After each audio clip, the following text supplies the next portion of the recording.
Chapter 6. Crack! The octopus hugged the mini-sub. Each of his 8 arms had 2 rows of suckers. The suckers stuck to the window. The mini-sub stopped. The octopus stared at Jack and Annie with huge human-like eyes. "I don't think it wants to hurt us," whispered Annie. "It's just curious." I'm going to research it," said Jack. His hands shook as he flipped through the pages of the ocean book. He found a picture of an octopus and read aloud. "The octopus tends to be gentle, shy creature. Sometimes, though, curiosity gets the best of it, and it comes out of hiding." "Aw, see, I told you he's shy," said Annie. He yelled to the octopus. "Hi, I'm Annie. He's Jack." "Oh, brother," moaned Jack. He read further. "But the octopus has huge strength. Each of his arms or tentacles has many suckers, which act like rubber suction cups. It is nearly impossible to free an object from their grasp." "Ooh." "Oh, great," said Jack. "We'll never get rid of this thing." Just then, Jack felt a drop hit his arm. Water. He looked up at the ceiling. "Uh-oh," said Annie. A thin crack ran along the ceiling. Smaller cracks branched out of it. Water dripped from the cracks. "We found the cracks," said Annie. "The octopus better let go before the whole ceiling breaks," said Jack. "Let go, please, please," Annie shouted at the octopus. The creature blinked as if trying to understand her. "Please, please, please," she shouted. "Come on, Annie," said Jack. "It doesn't care if you're polite." The octopus blinked at Jack. "Get out of here," Jack yelled at it. "Now, beat it, scram, go!" The octopus shot a cloud of black liquid into the water and disappeared into the dark cloud. Its long tentacles trailed through the water. The mini-sub started to rise slowly again. "You hurt its feelings," Annie said. "I don't think so." Something bothered Jack. He looked back at the ocean book. He read to himself. "The octopus squirts black ink to escape his enemies. One of his main enemies is the shark." "Oh no," said Jack. "What's wrong?" said Annie. Jack looked out the window. The water was growing clear again. A shadowy figure moved toward the mini-sub. "What is that?" whispered Annie. The fish was way bigger than the dolphins. It had a very weird head. Jack could feel his heart nearly stop. "A hammerhead shark," he breathed. "We're really in trouble now." Chapter 7. Remain calm. The shark swam behind the coral. "What did it go?" "Where did it go?" said Annie, peering out the window. "It doesn't matter," said Jack. "We have to get to the top." "More water's coming in," said Annie. "Yeah, I know. Come on, faster," Jack ordered the mini-sub. "Even more water's coming in," said Annie. "Lots more." Jack looked up. The water wasn't dripping now. It was spurting. "Now, a few seconds," said Jack. Suddenly, the mini-sub burst out of the water. It bobbed the waves like a cork. The ocean sparkled all around it. "Safe," shouted Annie.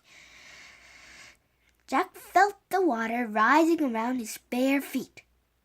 Not really," he said. "Oops," said Annie. "The octopus must have made cracks in the bottom, too." The water was up to their ankles now. Jack looked out. He saw the reef in the distance. "The sub can make it. It doesn't look that far." "Go, go, go," said Annie. She pressed one of the steering keys. Suddenly, the screen went blank. "What's happening?" said Jack. Annie pressed the key again. Then Jack pressed the other pictures. Nothing happened. It's dead, said Annie. Oh, great, said Jack. Now the water was up to their knees. I guess we'll have to swim, said Jack. He took a deep breath. Right, said Annie. It's a good thing we have swimming lessons this summer. Right, said Jack. And it's a bad thing we just saw a shark. Jack quickly found the picture of the shark in the book. He read aloud, If you ever see a shark in the water, don't splash. Swim calmly away.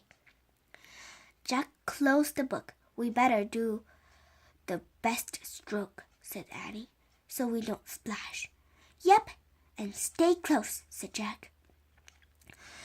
Very close, said Annie. Her eyes were wide, but she screamed very calm. Jack took a deep breath. He tried to be calm, too. He calmly took off his glasses. He calmly put them and the book into his pack. He calmly put his pack on his back. Annie opened the hatch. Be calm, Annie said. She slipped out the mini-sub. Help, Jack said calmly. He held his nose. Then he calmly lowered himself into the ocean. Chapter 8. Swim for your life! Jack moved his arms slowly. He moved his legs slowly. He gently pushed the water out of his way, and as he did, best stroke. Calm, calm, he told himself. Annie swam beside him. They headed for the reef. All was calm. Then Jack saw something out of the corner of his eye. A dark fin was zigzagging through the water. It was heading toward them. Jack wanted to splash. He wanted to yell, but he remembered. Calm. I better not tell Annie, he thought. She'll stay calmer if she doesn't know. He began to swim faster, then faster, and went faster too. They both swam as fast, as calmly as they could. Sometimes Annie went even faster than Jack, which made him swim faster and faster. Jack was so scared that he wasn't tired at all. He was swimming for his life and for Annie's life too. He didn't look back to see if the shark was still there. He didn't want to know. He just kept his eye on the treehouse in the distance. He kept swimming. Jack and Annie swam and swam and swam. It took forever for the treehouse to get just a little closer. Jack realized the reef was farther away than he had thought. He kept swimming, but his arms and legs felt heavy. Annie was struggling too. Float, she said. Float. Jack and Annie turned onto their backs. They floated the way they had learned in swimming class. We'll just rest for a minute, said Jack thought. Then we'll keep going. But the more Jack floated, the more tired he felt. Soon he was too tired even to float. He started to sink. Then he felt something. His heart stopped. Something pushed at him in the water. It was slippery and live. Had the hammerhead caught up with them? Jack shut his eyes and waited for the worst. He waited and waited. Finally, he opened his eyes. In front of him was a shiny gray head and a dolphin's head. The dolphins pushed Jack with his nose. It made happy clicking sounds. Hooray! Cried Annie. Jack looked over at her. She was clinging at the fin of another dolphin. Her dolphin was moving through the water. Jack grabbed the fin of his dolphin. Then the two dolphins swam smoothly to the water, pulling Jack and Annie toward the reef. Chapter 9. Ouch! The sun shone on the ocean. It sparkled like a diamond. Jack felt safe now. His dolphins were taking good care of him. The dolphins slowed down as they neared the reef. Jack lowered his feet. He felt the bumpy coral. He let go of the dolphin's fin and stood up in the water. Annie stood too. Then she threw her arms around her dolphin and gave her a big hug. "Thank you, Suki," she cried, and she kissed the dolphin's nose.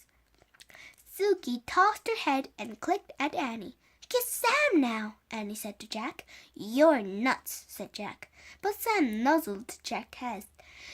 Then he put his flippers around Jack's neck. Jack couldn't resist. He threw his arms around the dolphin and gave him a quick kiss. Sam nodded and made clicking sound like laughter. Then he turned to Suki. Then two dolphins chattered to each other for a moment. They nodded at Jack and Annie and swam gracefully away. "Bye, Suki! Bye, Sam!" Annie shouted. "Thanks," Jack shouted. The dolphins leaped high through the air. Then they dove back into the water with a splash. Jack and Annie laughed. "I wish we could swim like that," said Jack. Jack and Annie watched the dolphins until they disappeared.